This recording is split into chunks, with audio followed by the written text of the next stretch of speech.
ఆంధ్రప్రదేశ్లో కొత్త ప్రభుత్వం ఏర్పడింది. పొత్తు పార్టీ అధికారంలో కూడా వచ్చింది. అయితే గడచిన 5 ఏళ్లలో జరిగిన కుంభకోణాలపై సిఐడికి ఫిర్యాదులు వెల్లువెత్తుతున్నాయి. వైసీపీ ఫైర్ బ్రాండ్ అనగానే టక్కున గుర్తొచ్చేది మాజీ మంత్రి రోజా గారు. అయితే ఈమె మాటలకు ప్రత్యర్థులు సైలెంట్ అయిపోయిన రోజులు కూడా చూశారు. కానీ అది గతం. ఇప్పుడు పరిస్థితి మొత్తం తారుమారయ్యింది అని సర్వత్రా వినిపిస్తున్న టాకు.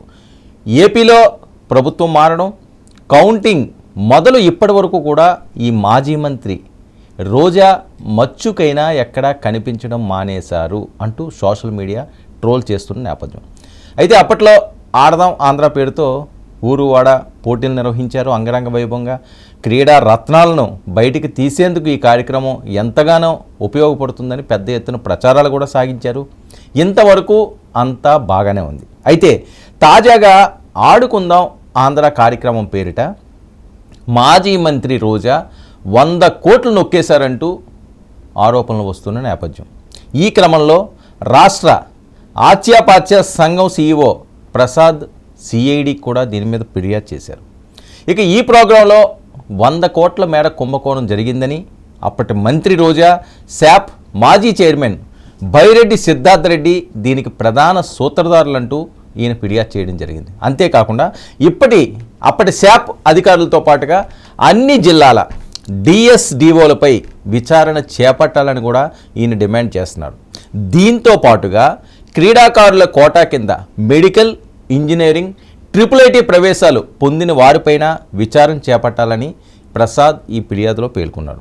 దీంతో పాటుగా అప్పటి కార్యక్రమానికి సంబంధించిన పేపర్స్ను ఇమ్మీడియట్గా సీజ్ చేయాలని, శాప్కి సంబంధించిన అధికారులు చేపట్టిన పనుల్లో అవకతవకలు చోటు చేసుకున్నాయని వాటిని పరిశీలించాలని డిమాండ్ చేస్తున్నారు. దీంతో ఈ వ్యవహారం ఏపీ రాజకీయాల్లో పెను సంచలనాల్ని రేపుతుంది. ఇక సిఐడి రంగంలోకి దిగి రోజాను అరెస్టు చేస్తారంటూ సోషల్ మీడియా హోరెత్తిస్తుంది.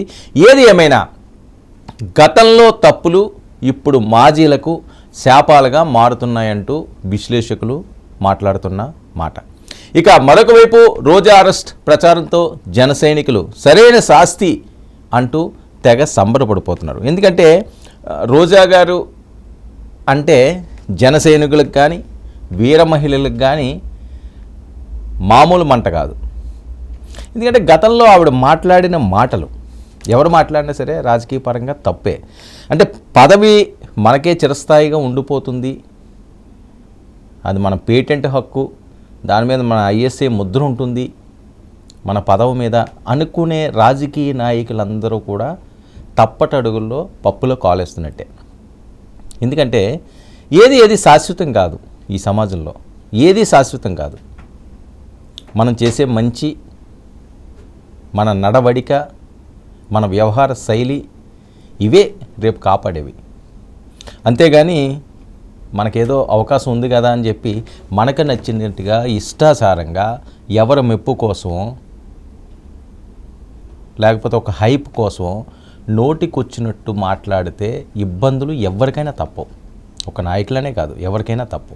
ఎందుకంటే ఈ ప్రస్తావన ఇప్పుడు 100 కోట్లు ఈవిడ అవినీతి చేశారంటూ మరి సిఐడి పోలీసులకు ఫిర్యాదు వెళ్ళడం, వాళ్ళ రంగంలో దిగితే ఫస్ట్ అరెస్ట్, తర్వాత ఏం జరిగితే జరగనివ్వండి, ముందైతే అరెస్ట్ చేస్తారు. ఎందుకంటే సిఐడి అటాక్లో మనం చాలా చూసాం కదా, చాలా చూసాం. వాళ్ళ రంగంలోకి దిగారు అంటే ఇదంతా కక్ష సాధింపు చర్యలు అనే పరిస్థితి ఉండదు. ఎందుకంటే చట్టం తన పని తాను చేసుకుపోతుంది. ఇదో స్లోగన్ ఉంటుంది అందరికీ కూడా, రాజకీయ నాయకులు కానివ్వండి, వేరే వాళ్ళు ఎవరియండి. అది ఏ రకంగా చేశారు అనే అంశం పక్కన పెడితే ఖచ్చితంగా ఇలాంటి అటాక్స్ ఉంటాయి. ఏది కూడా వదిలిపెట్టే పరిస్థితి లేదు. అవినీతి మంత్రులు చేసినా, మంత్రుల పేరుతో వేరే అధికారులు చేసినా, లేకపోతే వేరే రకంగా అవినీతి జరిగినా పడే దెబ్బ మాత్రం పొలిటీషియన్కి ఫస్ట్ దెబ్బ, నెక్స్ట్ అధికారుల మీదకి వెళ్తారు. ఎందుకంటే ప్రభుత్వం మారింది కాబట్టి. గత ప్రభుత్వంలో కూడా వైఎస్ఆర్సీపీ ఎంతమంది మీద కేసులు పెట్టలేదు, చాలా ఇబ్బందికరంగా మారే పరిస్థితి. చంద్రబాబు నాయుడు గారిని కూడా అరెస్ట్ చేసిన నేపథ్యం. ఓకే, ఒక రాజకీయ నాయకుడు మాజీ ముఖ్యమంత్రి తప్పు చేశారా లేదా కోర్టులు చూసుకుంటాయి. ఆ రకంగా ఏ అంశం జరిగినా సరే రైట్ ఆర్ రాంగ్ అన్నది కోర్టుల పరిధిలో ఉంటాయి. జగన్మోహన్ రెడ్డి గారిది కోర్టు పరిధిలో ఉన్నది, అలాగే చంద్రబాబు నాయుడు గారిది కోర్టు పరిధిలో. అయితే కక్ష సాధింపు చర్యతోనే ఎప్పుడూ లేని చంద్రబాబు నాయుడు గారిని అరెస్ట్ చేశారని. ఓకే, ఒక మాజీ ముఖ్యమంత్రి అరెస్ట్ అయ్యారు అప్పట్లోని, ఇప్పుడు ప్రస్తుత ముఖ్యమంత్రి చంద్రబాబు నాయుడు గారు అరెస్టు అయితే అధికార పక్షంలో ఉన్న వాళ్ళు మాట్లాడవలసిన అంశాలు ఏంటి? సరే, ఆయన తప్పు చేశారు, ఇదిగో మా దగ్గర సాక్ష్యాధారాలు ఉన్నాయి, అవి సిఐడి పోలీసులు చేశారు, వాళ్ళే తేల్చుకుంటారని. కానీ ఒక మనిషి అరెస్ట్ అయితే స్వీట్లు పంచుకుని ఆ విజువల్స్ ఒకసారి చూడండి, ఆనందపడి వాళ్ళని ఎగతాళి చేసి ఇష్టారాజ్యంగా మాట్లాడడం. సో ఇవన్నీ తిప్పి కొడతాయి కదా, ఏది కూడా శాశ్వతం కాదని నేను ముందు మాట చెప్పడానికి కూడా ప్రధాన కారణం అదే. ఈరోజు రోజా గారి పరిస్థితి ఏంటి? బయటకు కూడా రాలేని పరిస్థితి, తీవ్ర అవమానం, ఎక్కడి నుంచి ఏ కేసు మెడకు చుట్టుకుంటుందో తెలియని దుస్థితి, ఎక్కడున్నారో ఎవరికి తెలియని పరిస్థితి. సోషల్ మీడియాలో వస్తున్న వార్తలు, యాక్టివ్గా ఉండే పరిస్థితి లేదు కదా. ఎందుకంటే ఎందుకు అంత టార్గెట్ అవ్వాలి, అంత అవసరం ఏముంది? ప్రజలు మిమ్మల్ని ఎన్నుకొని ఒక ఉన్నతమైన పదవులు ఇచ్చింది ప్రజారంజకంగా పాలన సాగించాలని.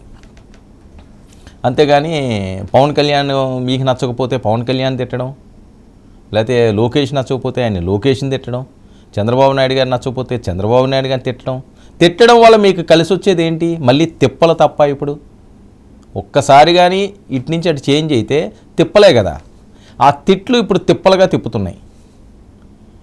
సో చంద్రబాబు నాయుడు గారు గురించి రోజా గారు మాట్లాడింది, ఏం మాట్లాడారు ఆయన అరెస్ట్ అయినప్పుడు? ఎలాంటి మాటలు? ఆయన్నే కాదు, పవన్ కళ్యాణ్ కూడా. ముందు చంద్రబాబు నాయుడు గారి గురించి రోజా మాట్లాడింది విందాం, ప్లే చేయండి అమ్మా. అది ఇది ఎవరిని విడిచిపెట్టదు, అందరి సరదా తీర్చేస్తుంది. 72 సంవత్సరాల వయసులో ఎన్టీఆర్ని ఎంత ఏడిపించావో గుర్తుందా? 71 సంవత్సరం 7 నెలలకే నువ్వు ఏడ్చే పరిస్థితి వచ్చింది. అందుకే అంటారు మనం ఏం చేస్తే అది తిరిగి మనకు వస్తుందని. రోజా బ్లూ ఫిల్మ్స్ లో యాక్ట్ చేసిందని సీడీలు చూపించిన విషయం మర్చిపోయావా? చంద్రబాబు నాయుడు, ఈరోజు నేను చాలా చాలా హ్యాపీగా ఉన్నాను. విధి ఎవరిని విడిచిపెట్టదు, అందరి సరదా తీర్చేస్తుంది. 72 రోజా గారు మాట్లాడింది, విధి ఎవరిని విడిచిపెట్టదు, చాలా చాలా హ్యాపీగా ఉన్నాను, ఆ స్వీట్లు కూడా పంచుతున్నాను, అవి చూసి కూడా వేయండి. ఆవిడ చంద్రబాబు నాయుడు గారు అరెస్ట్ అయితే ఆవిడ ఆనందం. ఇంత అవసరం ఉందా? ఆయన ప్రతిపక్ష నాయకుడే అవ్వడొచ్చు, మీరు ఆ పార్టీలో చాలా కాలం పనిచేశారు. ఒక పార్టీలో ఉన్నప్పుడు మంచి చెట్లు ఉంటాయి, ఇబ్బందికర పరిస్థితులు ఉంటాయి. అప్పుడు చంద్రబాబు నాయుడు గారు దేవుడు అని పొగిడిన నోర్లే జగన్మోహన్ రెడ్డి గారి దగ్గరికి వెళ్ళేసరికల్లా రాక్షసుడు అయిపోయాడు, దుర్మార్గుడు అయిపోయాడు. అలాగే జగన్మోహన్ రెడ్డి దగ్గర ఉన్నవాళ్ళు టీడీపీలోకి వెళ్తే జగన్మోహన్ రెడ్డి దుర్మార్గుడు, జగన్మోహన్ రెడ్డి రాక్షసుడు, జగన్మోహన్ రెడ్డి సైకో. ఇదా మీరిచ్చే మెసేజ్లు? అనవసరమైన ప్రస్తావనలు కదా ఇవి. మీకు ఇచ్చిన పదవిని పద్ధతిగా నడిపించుకుంటే ఈ తిప్పలు తప్పవు కదా, ఈ తిప్పలు వచ్చే పరిస్థితి ఉండదు కదా. ఎందుకు కొని తెచ్చుకోవడం వీటిని? ఈరోజు 100 కోట్ల స్కామ్ అంటున్నారు, దాన్ని ఆపగలరా? సిఐడి వాళ్ళు వచ్చి ఇంట్రాగేషన్ అంటారు, అరెస్ట్ చేస్తారు, అడ్డుకోగలరా? తప్పించుకుంటూ పోగలరా? సరే, నిజమా అబద్ధమా అన్నది తర్వాత తెలుస్తుంది. ఫస్ట్ అయితే ఇబ్బందులు పడుతున్నారు కదా, ఆ ఇబ్బందులు పడడానికి కారణం ఏంటి? గతంలో మన నోటి దురుసుతనం, మనం సెలబ్రేట్ చేసుకునే అంశాలు, మనం ప్రస్తావించిన మాటలు, ఒకరిని విమర్శిస్తూ అతి దారుణంగా నీచంగా మాట్లాడినవి. సో ఇవన్నీ కూడా ఇబ్బందికర పరిస్థితులు. ఇక ఆడదాం ఆంధ్ర, ఆ విజువల్స్ కూడా ప్లే చేయండి. ఆడదాం ఆంధ్ర దాంట్లో చాలా అంగరంగ వైభవంగా వీళ్ళు చేశారు, చాలా హడావిడి చేశారు. ఆ విజువల్స్ చూడండి ఒకసారి. జగన్మోహన్ రెడ్డి గారు, రోజా గారు. జగన్మోహన్ రెడ్డి గారు యువకుడిగా ఉన్నప్పుడు క్రికెట్ గట్రా ఆడేవారు కదా, ఆయన బ్యాట్ కూడా ఆవిడకి ఎలా పట్టుకోవాలో, ఎలా బ్యాటింగ్ చేయాలో ఆ స్టాండింగ్ పొజిషన్ ఏంటో అన్నీ కూడా క్లియర్గా చెప్పించి, అంటే జగన్మోహన్ రెడ్డి గారు ఆ టీంలో చాలా ముఖ్య భూమిక ప్లేస్కి వెళ్ళిపోయారు ఈవిడ రోజా. సో అంతవరకు బాగానే ఉంది, చాలా ఆప్యాయత సంపాదించుకున్నారు, ఒక ఇంట్లో మనిషిలాగా అయిపోయారు, మంచి పదవి సంపాదించుకున్నారు, నగర ప్రజలు మిమ్మల్ని 2 సార్లు గెలిపించుకున్నారు, మీకు ఇవన్నీ కూడా ప్లస్లు. కానీ ఇందులో ఉన్న మైనస్లు ఏంటంటే ఆ నోటి దురుసుతనం, ఇష్టం వచ్చినట్లుగా బహిరంగంగా మాట్లాడు, అది నోరు పెట్టుకుని పడిపోతే పబ్లిక్గా వాళ్ళు ఎవరిని కూడా యాక్సెప్ట్ చేయరు. ఆ నిమిషం వరకు వ్యూస్ వస్తాయేమో, ఆ నిమిషం వరకు చర్చ వస్తుందేమో, కానీ తర్వాత వాళ్ళని చేతరించుకుంటారు. అలాంటి సందర్భాలు మనం ఎన్ని చూడలేదు, ఎంతమంది నాయకులను చూడలేదు. ఇప్పుడు ఆడదాం ఆంధ్రాలో జరిగిన అవకతవకలోని అందులో జరిపిన పెద్ద స్కామ్తో ఇప్పుడు రోజాని ఆట ఆడుకునే పరిస్థితి సిఐడి. అప్పుడు ఆవిడ బ్యాటతో ఆడుకుంటే వీళ్ళు చట్ట ప్రకారం ఆడుకుంటారు. సో అది మంచిదా మీ కుటుంబానికి కానీ వేరే రకంగానే? ఓకే, దీన్ని కక్ష సాధింపు చర్యగా తీసుకుంటారు, ఏముంది? చంద్రబాబు నాయుడు గారిని అరెస్ట్ చేసినప్పుడు కక్ష సాధించారు అన్నారు, జగన్మోహన్ రెడ్డి గారు అరెస్ట్ చేసినప్పుడు సోనియా గారు కక్ష కట్టారన్నారు, ఏదన్నా అదే అంటారు. కానీ ఆ మచ్చ అయితే ఉండిపోతుంది కదా, జైలుకి వెళ్ళిన మచ్చ అయితే ఉండిపోతుంది కదా, అరెస్ట్ అయింది అయితే మాత్రం అది చెరపలేరు కదా, ఏ రకంగా ఎవరు ఎలా వెళ్ళినా అప్పటికీ కూడా.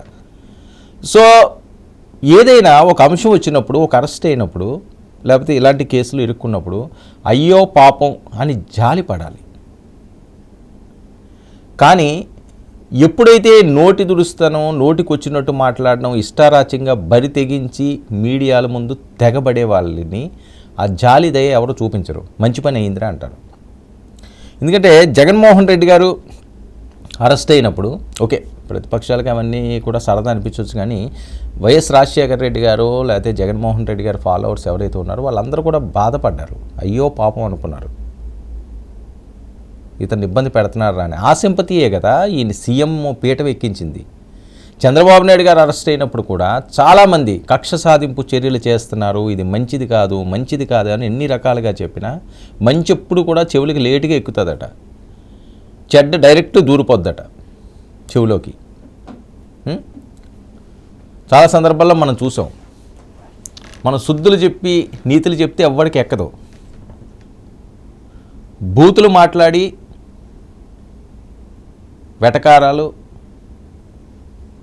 కొద్దిగా రంజింపచేసేలాగా మాట్లాడితే చాలా ఫాస్ట్గా ఎక్కుతుంది, భలే భలే భలే భలే అని. సో రోజా గారు గతంలో మాట్లాడిన మాటలు కానీ, ఆవిడ ప్రస్తావించిన అంశాలు కానీ దానికి ఎవరు జాలిపడే పరిస్థితి ఉండదు. ఆ స్టేజ్కి ఎందుకు తీసుకోవాలి? మీకు ఒక కుటుంబం ఉంటుంది, మీకు ఒక జీవితం ఉంటుంది, కక్షలు, కార్పణ్యాలు, పగలు, ప్రతీకారాలు అలా రగిలిపోతూనే ఉండాలా రాజకీయ నాయకులు అంటేని? ఇంక వేరేవేమీ ఉండవా? అవసరమా ఇవన్నీ? నెక్స్ట్ పవన్ కళ్యాణ్ చంద్రబాబు నాయుడుతో ఊరుకున్నారంటే చంద్రబాబు నాయుడు ఊరుకోరు. ఎవరు రాత ఎలా ఉందో ఎవరు డిసైడ్ చేస్తారండి? ఎవరన్నా డిసైడ్ చేయగలరా ఎవడు రాత ఏ రకంగా ఉంటుందని? ఓ ఫెయిల్యూర్ అయినోడు జీవితాంతం అంతా ఫెయిల్యూర్ అయిపోతాడు, ఒక సక్సెస్ అయినోడు జీవితాంతం అంతా సక్సెస్ అయిపోతాడు అని ఎవరు చెప్తారు? చెప్పే అంత గొప్పతనం నీలో ఉందని మీరేం ఋషులా, భగవంతులా, భగవత్ స్వరూపులా, లేకపోతే అపారమైన జ్యోతిష్య పటిమ తెలిసిన వాళ్ళ? ఇలా చూసి వీడు జీవితం ఏంటో, వీడేం చేస్తాడు, వీడేం చేయడో, వీడి ఫ్యూచర్ ఏంటో అని చెప్పేయడానికి. ఎందుకంటే ఇవన్నీ హైప్ చేసుకోవడానికి నేను ముందు చెప్పాను కదా, అవన్నీ ఏంటంటే అప్పట్లో తలకెక్కిన అహంకారం. ఎవరైనా సరే, నేను రోజా గారినో లేకపోతే వైఎస్ఆర్సీపీ వాళ్ళని అంటలేదు, తలకి ఎవరికైనా అహంకారం ఎక్కింది అంటే ఖచ్చితంగా అది దించే రోజు వస్తుంది, పశ్చాత్తాపపడే రోజు వస్తుంది. ఎంత గొప్ప గొప్ప వాళ్ళకే దిక్కు లేదు, చిన్న చిన్న వాళ్ళు వీళ్ళకే ఉంది. మహామహులు, గొప్పవాళ్ళు, తిరుగులేని వాళ్ళే తల తిరుగుడుతనంగా వ్యవహరిస్తే పొగరు దిగిన రోజులు ఎన్నో ఉన్నాయి, ఎన్నో దాఖలాలు ఉన్నాయి చరిత్రలోని, కథలుగా పురాణాలు చూసుకున్నా ఎవరు చూసుకున్నా. సో అది ఎక్కించుకోకూడదు. మనకంటూ ఒక సొంత జీవితం ఉంటుంది, మనకంటూ ఒక కుటుంబం ఉంటుంది. మంచిగా వెళ్ళడానికి ఆలోచించాలి. అధికారం వచ్చినప్పుడు అధికారాన్ని ఆస్వాదించాలి, మంచి చేయాలని ఆలోచన ఉండాలి. అంతేగాని దీన్ని పట్టుకుంటూ ఎవరో మెప్పు కోసం అని చెప్పి ఇష్టాసారంగా బరి తెగించి రోడ్డెక్కి మైకిల ముందు మాట్లాడితే దానికి ప్రతిఫలం వేరే రూపంలో చూపిస్తుంది, వేరే రూపంలో వస్తుంది. మరి పవన్ కళ్యాణ్ గారి గురించి ఈవిడేం మాట్లాడారు ప్లే చేయండి. సో పవన్ కళ్యాణ్ అనే అతను ప్యాకేజీలకి తప్ప పాలిటిక్స్కి పనికి రాడు అనేది స్పష్టంగా ఈ 2-3 రోజుల్లోనే ప్రజలకు అర్థమైంది. ఇక ఈయనకి డిపాజిట్లు వచ్చేది కూడా కష్టమే. ఈయన కులం గురించి అరిసినా, లేకపోతే చెప్పు చూపించినా, లేదా కార్ల మీద ర్యాష్కి వచ్చినా ఇక ప్రజలు రెడీగా ఉన్నారు ఆయనకి బుద్ధి చెప్పడానికి. ప్రజలు అందరి చేత మళ్ళీ మళ్ళీ శభాష్ అనిపించుకుంటారు. కాబట్టి 2024 జగనన్న వన్స్ మోర్ అని ప్రజలంతా రెడీగా ఉన్నారు. అది తెలుసుకొని వాళ్ళు దగ్గర పెట్టుకోమని ప్రతిపక్షాలకు చెప్తున్నారు. ఇది పవన్ కళ్యాణ్ అట్టర్ ఫెయిల్యూర్. నువ్వు కార్ల మీద ఎక్కినా లేకపోతే వేరే రకంగా ఎక్కినా నేను ఎవడో కూడా కేర్ చేయడు. అవసరం లేదు కదా. నేను అదే ముందు ప్రస్తావించింది. ఎవరు డిసైడ్ చేస్తారు ఎవరి ఫేట్ని? తలరాతలు మార్చేంత శక్తి ఎవరికి ఉంది? అరే ఒక మెగా ఫ్యామిలీ నుంచి వచ్చినవాడు, ఒక పవర్ స్టారు, కోట్లాది మందికి ఆరాధ్యంగా అభిమానింపదగ్గ హీరో అయినా, ఒక రాజకీయ నాయకుడు, ఒక పార్టీకి అధ్యక్షుడు, అవకాశం వచ్చింది కదా అని చెప్పి ఇలా తీసి పడేస్తే ఇప్పుడు వాళ్ళు అవకాశం వచ్చినప్పుడు ఊరుకుంటారా? అయినప్పటికీ కూడా వాళ్ళు ఎప్పుడు కూడా తప్పుగా మాట్లాడలేదు. రోజా గారు చాలాసార్లు ఈ రకంగా మాట్లాడారు, కానీ వాళ్ళైతే ఇంత దారుణంగా మాట్లాడిన పరిస్థితి లేదు. సో పవన్ కళ్యాణ్ గారిని వదలరు, చంద్రబాబు నాయుడు గారిని వదలరు, లోకేష్ గారిని అయితే మరీ దారుణం. అసలు ఆ లోకేష్ అదనో లోకేష్ ఇదనో అంత అవసరం ఏముంది? మీరు ఆ పార్టీ నుంచి వచ్చిన వాళ్ళే కదా. మీరు ఆ పార్టీలో ఉన్నప్పుడు నాకు తెలిసి లోకేష్ని చిన్నపిల్లలుగా ఆ ప్యాంపర్ చేసి ఉంటారు కదా. ఖచ్చితంగా ఉంటుంది, ఎందుకంటే అప్పుడు కుర్రోడే అతను. మీరు 10 సంవత్సరాలు సుమారు చేసినట్టున్నారు, 8-10 సంవత్సరాలు చేసినట్టున్నారు తెలుగుదేశం పార్టీలో. అంటే 2014కు ముందు, అంటే 2004, 2009, 4 ఆ టైంలో, 2009 కానీ 2004 అనుకుందాం, 2004-05 టైంలో. అప్పుడు లోకేష్ వయసు ఎంత? కుర్రోడే కదా. మీరు కుర్రోడు చిన్నపిల్లోడు అని చెప్పి అతనితో ఆప్యాయతగా మాట్లాడే ఉంటారు కదా, చూసే ఉంటారు కదా. మరి మీ కళ్ళ ముందు ఎదిగిన పిల్లాడే కదా అతను.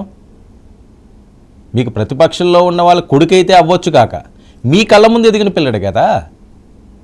సో అతని గురించి అంతలాగా మాట్లాడవలసిన అవసరం ఏంటి? అంటే రోజా గారు ఇవన్నీ ఎలా అవుతున్నాయంటే మనం చేసిన పనులు మనకే శాపాలుగా తిప్పి కొట్టే రోజులు ఇవి. ఇంతకుముందు అంటే ఎక్కడో ఏవో శిక్షలు పడేవట, ఇప్పుడు అలా ఏం లేదు, ఇప్పుడే డిసైడ్ చేసేస్తున్నారు ఈ టైంలోనే. సో ఇలాంటి సిచ్యువేషన్లో ఇప్పుడు రోజా గారు ఇబ్బందికర పరిస్థితులు పడుతున్నారు. ఇది ప్రతి ఒక్కరూ కూడా బుర్రకెక్కించుకోవాల్సిన అవసరం. ఎందుకంటే ఆడదాం ఆంధ్ర చూడండి, ఆవిడ ఎంత హుషారుగా ఉన్నారో ఆ విజువల్స్లోని, ఎంత చలాకీగా ఉన్నారో. సో ఇప్పుడు టర్న్ అయిపోయింది. విత్ ఇన్ డేస్లో ఆ సరదా పోయింది, ఆనందం పోయింది. ఇప్పుడంతా ఆవేదన, ఆందోళన, భయం, ఎక్కడి నుంచి ఏమొస్తుందని అంత భయపడాల్సిన అవసరం ఉంది. మనం నీతిగా మంచిగా నిజాయితీగా పోతే చాలామంది మంత్రులు ఉన్నారే, చాలామంది ఎమ్మెల్యేలు ఉన్నారే. మరి టార్గెట్ కొంతమంది మీదే ఎందుకు? కొడాల నాని గారనో, లేకపోతే రోజా గారనో, పేర్ని నాని గారనో, గుడివాడ అమర్నాథ్ గారనో, అంబటి రాంబాబు గారనో 175 మంది ఉండగా మీరు 151 గెలుచుకున్నారు, 22 మంది ఎంపీలు గెలుచుకున్నారు. వాళ్ళలో ఇలా ఏళ్ళ మీద లెక్క పెట్టే వాళ్ళే ఎందుకు టార్గెట్ అవుతున్నారు? మిగతా వాళ్ళందరినీ టార్గెట్ చేయొచ్చు కదా. ఇక్కడ అధికార పక్షం ప్రతిపక్షం అన్నది కాదు. మనం చేసిన తప్పులు, మనం మాట్లాడిన మాటలు, ఇవి ఈరోజు తిరిగి కొడుతున్నాయి. దీన్ని ప్రతి ఒక్కరూ కూడా బ్రెయిన్లోకి తీసుకోవాలి ఖచ్చితంగా. ఈరోజు పొత్తు పార్టీ అధికారంలోకి ఉండొచ్చు, సరే అధికారంలో ఉన్నాం కదా అని చెప్పి విచ్చలవిడిగా ఇష్టం వచ్చినట్లుగా బరి తెగించి మాట్లాడితే ప్రజలు దీన్ని ఏది మర్చిపోరు. మనం చేసిన తప్పుల్ని ప్రజలు మర్చిపోరు. ప్రజలంత అమాయకులేం కాదు. ఓటర్లను ఏదో ప్రలోభ పెట్టేస్తాము, ఏదో అయిపోద్ది. పసుపు కుంకుమ ఇచ్చారు చంద్రబాబు నాయుడు గారు, ఏమైంది అసలు ఊహించారు ఎవరన్నాని? 23 సీట్లకు పరిమితం అయిపోయారు. ఈయన 2,70 కోట్ల రూపాయలు బటన్ నొక్కారు, డైరెక్ట్గా బెనిఫిషియర్స్ అకౌంట్లో పడ్డాయి డైరెక్ట్గా. ఇంకా అందులో మధ్యవర్తి కూడా ఏమీ లేడు, ఎవడో మధ్యలో తిరిగిసాడన్నానికి కూడా లేదు, అవినీతి జరిగింది అనడానికి కూడా లేదు. డైరెక్ట్గా అకౌంట్స్లో వాళ్ళ ఇంటికి వెళ్ళి కట్ చేస్తే అవన్నీ నిలబెట్టినాయా? 11 సీట్లకు పరిమితం అయిపోయారు. అంటే ఓటరు ఎంత విచక్షణ కలిగి ఉన్నాడు, ఎంత అద్భుతంగా అతను ఆలోచిస్తాడు. ఇది ఈ రోజుది కాదు కదా, గతం నుంచి కూడా వస్తుంది ఇది. ఈరోజు కొత్తగా పాఠాలు నేర్చుకుంటూ ఇప్పుడే మనం పలకా బలపం పట్టుకుంటూ ఆల్రెడీ దిద్దుకుంటున్నామా? రాజకీయ ఆల్రెడీ దిద్దామా? కాదు కదా. సుదీర్ఘంగా అందరూ 15-20 సంవత్సరాలు రాజకీయాల్లో ఉన్నవాళ్ళే చాలామంది. అసే వాళ్ళు కూడా అరే గతాన్ని ఇలా మనం చూసాం కదా, ఇప్పుడు మనం ఇలా ఉండకూడదు అని ఎందుకు అనుకోరు? ఎందుకు అనవసరంగా ఇబ్బందులు కొని తెచ్చుకుంటున్నారు? క్షణిక ఆవేశ కోసం, క్షణిక ఆనందం కోసం, ఒక 4 చప్పట్ల కోసం, ఒక 10 వ్యూస్ కోసం, లేకపోతే మన బాసుల మెప్పు కోసం.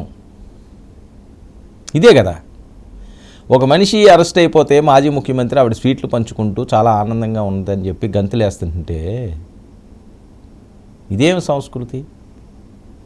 ఒక మంత్రి స్థాయిలో ఉన్నవాళ్ళు, సరే కార్యకర్తలు వాళ్ళ పరిస్థితి వేరు, వాళ్ళు ఏవో సంబరాలు చేసుకుంటుంటారు, గెలిస్తే చేస్తుంటారు, మంచి పని అయిందంటారు, ఏదో రచ్చబండ దగ్గర మాట్లాడుకుంటారు. అది కానీ బాధ్యతాయుతమైన మంత్రి స్థానంలో ఉన్నారు కదా మీరు. మరి ఇవన్నీ ఈ వీడియోలు పోతాయా? పొమ్మంటేని చెరిపేస్తే చెరిగిపోతాయా? ఇవన్నీ లైబ్రరీలో ఉంటాయి కదా, ఎవరి లైబ్రరీ వాళ్ళు మెయింటైన్ చేస్తారు కదా. అదే కదా ఈరోజు మీకు 100 కోట్లకు తీసుకొచ్చింది స్కామ్కి. 100 కోట్లు స్కామ్ అంటే చిన్న అంశం కాదు. మన ఆంధ్రాలో ఏం ఆడదామో నవరత్నాలను గ్రామీణ రత్నాలన్నింటినీ వెలుగులో తీస్తామన్నారు. వాళ్ళని తీసారో లేదో తెలియదు కానీ 100 కోట్ల స్కామ్ అన్నది మాత్రం ఇప్పుడు వెలుగులోకి వస్తున్నది. దీని నుంచి తప్పించుకోవడం చాలా కష్టం. రోజా అరెస్ట్ ఖాయం, ఇది సర్వత్రా మాట్లాడుతుంది. ఆవిడది మరొక బయట కూడా ఉన్నది, అది కూడా ప్లే చేయండి అమ్మా. జగన్మోహన్ రెడ్డి గారు ముఖ్యమంత్రి కారు అని చెప్పిన ఎదవలందరికీ ఈ రోజు తెలిసిందా? నేను గోల్డెన్ లెగ్ ఖచ్చితంగా నా ఉసురు చంద్రబాబు నాయుడికి తగిలిందని కూడా ఈ సందర్భంగా తెలియజేసుకుంటున్నాను. అసెంబ్లీలో రూల్స్ కి విరుద్ధంగా కాల్మనీ సెక్స్ రాకెట్లో అన్యాయమైన ఆడవాళ్ళకి అండగా నిలబడినందుకు నా మీద బురద చల్లి నన్ను 1 year సస్పెండ్ చేయడమే కాకుండా నన్ను మరి మహిళా సాధికారత పార్లమెంటు సదస్సుకి పిలిచి నన్ను డీటైన్ చేసి 24 గంటలు నన్ను ఎలా హింసించారో మీ అందరూ చూశారు. నేను ఇది పబ్లిక్గా ఒక మంత్రి స్థాయి వ్యక్తి, సుదీర్ఘ రాజకీయ అనుభవం ఉన్న వ్యక్తి, ఒక అగ్ర కథానాయకి ఎదవలని డైరెక్ట్గా మాట్లాడుతున్నది ఆవిడ. అది అస్సలు సభ్య సమాజం ఏమనుకుంటుందో ఏంటో, ఎవరు మాట్లాడినా అది తప్పే కదండి. ఎందుకు ఇలాగా రాజకీయ నాయకులు ఎంత విచ్చలవిడితనంగా చెలరేగిపోతున్నారు? అంటే ఎవరు ఏం అనలేరన్న వాడిని.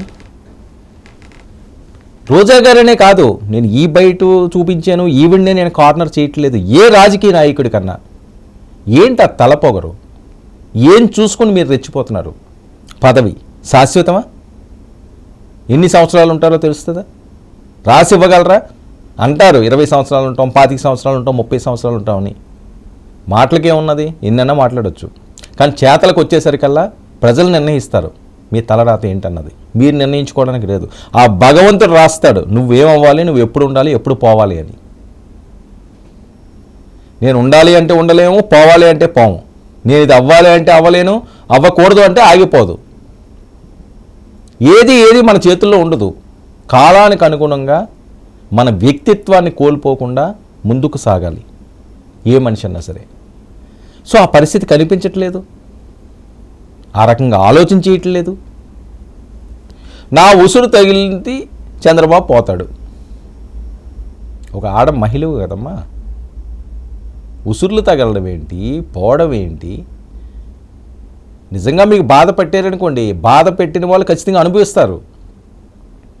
మీకు నిజంగా మీరు మంచివారు, గొప్పవారు, మీకు అన్యాయం జరిగింది, తప్పు చేసిన వాళ్ళకి ఎప్పుడన్నా తప్పదు. అది మీరు బహిరంగంగా మాట్లాడాల్సిన అవసరం లేదు కదా. నా ఉసురే తగిలిందని ఏదైనా ఒక తప్పు జరిగినప్పుడు, లేకపోతే వేరే అంశం ఏదైనా జరిగినప్పుడు నా ఉసురు వాడికే తగిలింది, నా ఉసురు వాడికే తగిలింది, నా వల్లే ఆడికి అలాగే అయిపోయిందని అంత సంబరాలు చేసుకోవాల్సిన అవసరమే వచ్చింది. నిజంగా రోజా గారిని చాలామంది అవమానించారు, ఏదో బ్లూ ఫిలింలు అన్నారు, అవన్నారు ఇవన్నారు, చాలా నిందలేశారు. తప్పది. ఖచ్చితంగా వాళ్ళకి ఒక టైం వస్తుంది, వాళ్ళకి అనిపిస్తారు. దానికి మనం బయటపడి గగ్గోలు పెట్టి ఏడుపులు పెట్టి పెడపప్పులు పెట్టినంత మాత్రాన ఏమీ కాదు. మీ ఉన్నతత్వం, మీ వ్యక్తిత్వం, మీ మంచితనం ఇలాంటి దగ్గరే కనిపిస్తుంది. మిమ్మల్ని ఎవరైనా నిందలు వేశారు, నిందలు వేసినప్పుడు మీరు విచక్షణ కోల్పోకుండా, ఆవేశం పడకుండా దాన్ని సామరస్యంగా ఒక మంచిగా తిప్పి కొట్టచ్చు. చాలా రకాలు ఉంటాయి, గొడవలు ఆడుకోవడానికి కానీ ఏమైనా మాట్లాడుకోవడానికి కానీ ఎన్నో రకాలు ఉంటాయి. ఇదే తీరీ కాదు. ఎదవలో ఆ ఎదవాడు, లేకపోతే ఈడిది, ఇలాగ మీరు మాట్లాడడం వల్ల చాలా చునకన అయిపోతున్నారు సమాజంలోని. ఎందుకంటే మిగతా వాళ్ళు లేరు కదా ఈ రకంగా, చాలా తక్కువ మంది ఈ రకంగా మాట్లాడేది. మగవాళ్ళు కూడా మాట్లాడలేని మాటలు రోజా గారు బహిరంగంగా మాట్లాడిన సందర్భాలు ఎన్నో ఉన్నాయి. సో అవన్నీ ఈవిడి మెడకి ఖచ్చితంగా ఈరోజు చుట్టుకుండే పరిస్థితి ఉంటుంది. ఎందుకంటే అంత ఈజీగా వదలరు వాళ్ళు. ఏదో రకంగా తప్పు పట్టాలి అంటే ఏదో రకంగా ఇరికించవచ్చు. ఎవరో ఇరికిస్తున్నారని చెప్పే ప్రయత్నం కాదు నాది, ఏదన్నా చేయొచ్చు. ఎందుకంటే చంద్రబాబు నాయుడు గారు సుదీర్ఘ రాజకీయ అనుభవం ఉన్నవాళ్ళు, ఎంతోమంది ముఖ్యమంత్రిని చూసుకొచ్చారు, ఎంతోమంది ప్రధానమంత్రిని చూసుకొచ్చారు, ఎన్నో కేసులు పడ్డారు. ఆయన ఏ రోజన్నా జైలుకి వెళ్ళాడైనా వెళ్ళలేదు. కానీ జైలుకి పంపించాలి అనుకుంటే వెళ్ళక తప్పదు. అంటే పొలిటీషియన్స్ రాస్తున్నారు కదా, కొన్ని రాతలు వాళ్ళు ప్రింట్ వేస్తే చాలు, వాళ్ళు ముద్ర వేస్తే సరిపోద్ది, వాళ్ళు సంతకం పెడితే సరిపోద్ది. కొన్ని రాతలకి అదో ఇంప్లిమెంట్ అయిపోతాయి ఆటోమేటిక్గా. సో ఆ రకంగా కొన్ని రాతలు ఉంటాయి. సో ఈ పరిస్థితుల్లో రోజా గారు చేసిన ఇప్పుడు నేను చూపించిన వీడియోలు ఏవైతే ఉన్నాయో ఇవి సోషల్ మీడియాలో పెద్ద ఎత్తున వైరల్ అవుతున్న వీడియోలు, ఇవి విపరీతంగా వైరల్ అవుతున్న వీడియో. ఎందుకంటే 100 కోట్ల స్కామ్ బయటకు వచ్చింది. సిఐడి అయితే సాధారణంగా వదలదు, ఫస్ట్ అయితే కస్టడీలోకి తీసుకుంటారు. వాస్తవాలు తెలిసింది అంటే వెళ్ళిపోవాల్సిందే, దాన్ని ఎవరు ఆపే పరిస్థితి లేదు, ఎవరు జాలిపడే పరిస్థితి లేదు. అది నేను అనేది ఇక్కడ పాయింట్. తప్పులు జరిగినాయా, ఉప్పులు జరిగినాయా, మన వల్ల జరిగినాయా, పక్కవాడి వల్ల జరిగినాయా, లేకపోతే మన టీం వల్ల జరిగినాయా, కొన్ని సందర్భాల్లో మనం చెయ్యని తప్పులు కూడా శిక్ష అనిపిస్తూ ఉండాలి. కానీ దాన్ని సమాజం ఏమనుకుంటుంది, అయ్యో పాపం వాడు మంచోడరా, అమ్మ ఆవిడ మంచిదిరా అని అనుకుంటారు. సో ఆ సింపతి అన్నా రావాలి. భలే జరిగిందిరా ఆడికి, లేదా భలే జరిగిందిరా ఈవిడికి అంటే మరీ కుంగిపోవాలి కదా.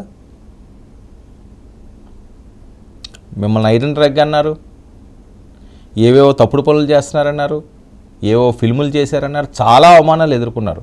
అలాగే మీలాగే పవన్ కళ్యాణ్ గారు, చిరంజీవి గారు, చంద్రబాబు నాయుడు గారు వీళ్ళు కూడా అవమానాలు ఎదుర్కొన్నారు కదా. అది ఎందుకు మీరు మర్చిపోతారు? వాళ్ళకి ఏమైనా పూల పానుపులు ఏది లేదు కదా, పూలదారిలో వాళ్ళు ఏం నడలేదు కదా, వాళ్ళు ముళ్ళ కంచెలు దాటుకుంటే వెళ్ళారు. చంద్రబాబు నాయుడు గారు భార్యని ఏ రకంగా నిండు సభలో ప్రస్తావించి ఎంత దారుణంగా మాట్లాడారు, పవన్ కళ్యాణ్ గారి గురించి ఎంత దారుణంగా ప్రస్తావించారు. ఎంత పెద్ద ఎత్తున వైరల్ చేశారు సోషల్ మీడియాలోని. ఎవరిని వదిలేశారు? ఎవరిని వదిలేదు కదా. ఈరోజు మనం బాధపడడానికో లేకపోతే వేరే చేయడానికన్నది. చంద్రబాబు నాయుడు గారు అరెస్ట్ చేశారు స్కిల్ స్కామ్లోని. అది నిజమా అబద్ధమా ఏంటన్నది కోర్టు చూసుకుంటుంది. మరి ఇందులో 100 కోట్లు స్కాము, రోజా గారు అరెస్టు. అది నిజమా అబద్ధమా తర్వాత తెలుస్తుంది. మన గురించి ఒకరు ఇష్టం వచ్చినట్టుగా మాట్లాడారు, నా ఉసురు తగులుతుంది అని చెప్పి మీరు శాపనార్థాలు పెట్టినప్పుడు, మరి అవతల వారి భార్యల గురించి మాట్లాడినప్పుడు, అవతల వాళ్ళ వ్యక్తిత్వం గురించి మాట్లాడినప్పుడు, అవతల వాళ్ళని బాడీ షేమింగ్ చేసి మాట్లాడుతున్నప్పుడు వాళ్ళ ఉసురు మీకు తగలదా? ఇది కాదు కదా పద్ధతి, ఇది కాదు కదా మనం ఇవ్వాల్సిన మెసేజ్. ఎందుకంటే మీరు సామాన్యమైన గృహిణి కాదండి, సామాన్యమైన స్త్రీ కాదండి, ఒక అగ్ర కథానాయికగా వెలుగొందిన వారు, ఒక మంత్రిగా రాష్ట్రంలో మీ ఐడెంటిటీ చాటుకున్న వాళ్ళు. సో ఇవన్నీ ప్రజలు ఇచ్చారు. ఆ ప్రజల దగ్గర ఈరోజు మీరు చులకనైపోయే విధంగా మాట్లాడడం, ఈ రకంగా ప్రస్తావించడం, ఈరోజు ఇబ్బందులకు గురి కావడం ఒక్కసారి ఆలోచించండి. ఎందుకంటే ఇది ఇక్కడితో ఎండ్ కాదు, ఇప్పుడు ఇక్కడితో ముగిసిన అధ్యాయం ఏం కాదు కదా. రాజకీయాలు ఇలాగే కొనసాగుతాయి. వీరు కాకపోతే వారు, వారు కాకపోతే వీరు, వీరు కాకపోతే ఇంకొకరు, ఎవరో ఒకరు వస్తూనే ఉంటారు. మీరైతే రాజకీయాల నుంచి వెళ్ళిపోరు కదా, రిటైర్డ్ ఏం ప్రకటించే సీన్ ఉండదు నాకు తెలిసి, ఇంకా మీరు యాక్టివ్గానే ఉంటారు. ఉన్నప్పుడు గతంలో జరిగిన అనుభవాలు, మనం మాట్లాడిన తీరు మార్చుకోవాలి. ఒక్క రోజా గారే కాదు, రాజకీయ నాయకులకు అందరికీ కూడా ఇది ఒక పెద్ద గుణపాఠంగా మారాలి. ఇప్పుడు సోషల్ మీడియా విస్తృతంగా వ్యాపించింది. చిన్న మాట, చిన్న తప్పు దొరికినా దాన్ని భూతద్దంలో పెట్టి ప్రజల ముందు ఉంచుతున్నారు. విత్ ఇన్ సెకండ్స్లో కోట్లాది మంది ఈరోజు ఫోన్లకే పరిమితం అయిపోయారు. మన ముందు వచ్చేసినది, ఎక్కడ ప్రపంచంలో ఏం జరిగినా మన కళ్ళ ముందు విత్ ఇన్ మినిట్స్లో వస్తున్నది. ప్రపంచంలో ఎక్కడ ఏం జరిగినా సరే ఇది చేతిలో ఉంటే చాలు, ప్రపంచం అంతా మన దగ్గర ఉన్నట్టే. సో ఇలాంటి కాలంలో మనం ఉన్నాం. ఎంత జాగ్రత్తగా ఉండాలి, ఎంత బాధ్యతాయుతంగా ఉండాలి, సమాజం మీద ఎంత పద్ధతిగా నడుచుకోవాలి. అది మానేసి ఈరోజు మనకేదో ఉంది కదా, అధికారం అనియండి లేకపోతే ఆస్తులు అని కానీ బిర్ర వీగిపోయి ఈ రకంగా మాట్లాడితే చిక్కులు తప్పవు, ఇబ్బందులు తప్పవు. ఒకసారి అరెస్ట్ అయ్యి జైలుకి వెళ్తే ఎంత ఇబ్బందికర పరిస్థితి ఉంటుంది, మన కుటుంబం ఎంత బాధపడుతుంది. రైటా రాంగా అన్న ఇవన్నీ కూడా తర్వాత చూద్దాం, ఆ చట్టం తన పని తాను చేసుకుపోద్ది. కానీ ముందైతే మనం శిక్ష అనుభవించాలి కదా, అంతవరకు ఎందుకు తెచ్చుకోవడం, ఆ సంబరాలు ఎందుకు? ఎవరో అరెస్ట్ అయితే ఆ సంబరాలు మీకెందుకు? ఆయన తప్పు చేసేయడేమో అరెస్ట్ చేయరు. ఎందుకంటే చాలామంది ఉన్నారు కదా. నేను అనేది ఏంటంటే ఈ కొంతమందికే ఎందుకు నొప్పు కలుగుతున్నదని, ఈ కొంతమందే ఆ వికృత ఆనందాలు ఎందుకని. ఒకవేళ వాళ్ళకి జరిగినా వీళ్ళు ఆనందపడినా వీళ్ళకి కూడా అంతే. రోజా గారు అరెస్ట్ అయ్యారని ఇంకోటి స్వీట్లు పంచుకుంటూ ఇది చేశారంటే వీళ్ళకి కూడా అంతే. ఈ వికృతాలు దేనికి? అది చట్టం కదా, చట్ట పరిధిలో ఉన్న అంశాలు వాళ్ళు చూసుకుంటారు, మీకెందుకు ఈ సునకానందాల మధ్యలోని? సో ఇవేవి కూడా అవసరం లేనిది. ఇప్పటికైనా సరే మార్పు రావాల్సిన అవసరం ఉంది. ఆడదాం ఆంధ్ర చూడొచ్చు, అంగరంగ వైభవంగా అక్కడ ఏర్పాటు చేశారు. గ్రామీణ ప్రాంత వాసులందరికీ కూడా ఒక మంచి అవకాశం ఇద్దామని. కానీ అందులో ఓ పెద్ద స్కామ్ ఈరోజు వైసీపీని కుదిపేస్తున్నదని. 100 కోట్ల స్కామ్ ఇది ఒక్కటే. ఇందులో ఇంకా చాలా అంశాలు ముడిపడి ఉన్నాయి. ఈ స్కామ్కు సూత్రధారులుగా మాజీ మంత్రి రోజాతో పాటుగా శాప్ మాజీ చైర్మన్ బైరెడ్డి సిద్ధార్థరెడ్డి కూడా ఇందులో ఉన్నారు. మరొక విషయం ఏంటంటే, దీంతో పాటు క్రీడాకారుల కోటా కింద మెడికల్, ఇంజనీరింగ్, IIIT ప్రవేశాలు పొందిన వారిపైన విచారణ చేపట్టాలని, అంటే ఈ తీగ లాగుతున్నారు. ఈ డొంక పెద్ద ఎత్తున ముంచేలా ఉంది. ఇది కానీ బయటపడితే చాలామంది ఇబ్బంది పడతారు. ముఖ్యంగా వైఎస్ఆర్సీపీలో చాలా ప్రాబ్లం ఉంటుంది. అంతేకాకుండా ఈ కార్యక్రమాలకి సంబంధించిన పేపర్స్ సీజ్ చేయాలని ప్రధాన డిమాండ్. ఎందుకంటే కొన్ని ఇంపార్టెంట్ డాక్యుమెంట్స్ ఉంటాయి.